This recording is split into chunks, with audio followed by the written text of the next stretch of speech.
با مقصد تشکیل ثمربخش استراحت تابستانه کودکان و نورسان در موسم استراحتی سال 2023 در ناحیه وسه طبق اطلاع رهبریت شعبه معارف در دور اول نزد 3 مؤسسه تحصیلات میانه عمومی استراحتگاه‌ها تشکیل گردیده در آن کودکان به استراحت جلب کرده شدند.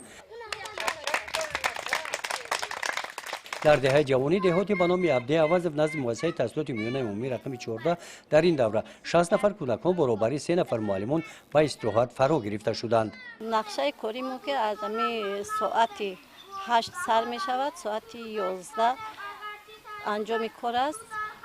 خیلی در زمین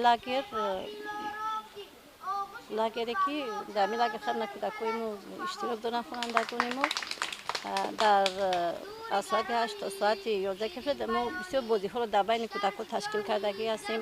بازی های کرسی تلویزیون، بازی های جای ادرایی و بعد شعر برگ میکنیم، شعر خوانی میکنیم. من حالا کودکان شعر خونده ایستادن. این بازی رو تشکیل کرده. خیلی کودکان خیلی من بازی میکنن. توجه کودکان چخیله؟ توجه کودکان هوسمندن، به نهایت کودکان هوسمند هستند. من از همه هوسمندش که افسانه میگویند، شعر میخونند، شعر خواننده توجهشون زیادتر هستند. در دهات به نام میرعلی محمد علی باشد نزد مؤسسه تحصیلات میانه عمومی رقم 15 این روزها کارمندان آشخانه مکتبی سرکار میباشند. برای خاطرمان گذاشتن دور تعطیل تابستانه برای کودکان با استفاده از محصولات جمع‌آوری شده زمین‌های نزد اولگی مؤسسه آشپزها طعام‌های سرغذا تیار می‌نمایند. دور اول استراحتگاه‌های نزد مکتبی مدت 18 روز ادامه می‌یابند.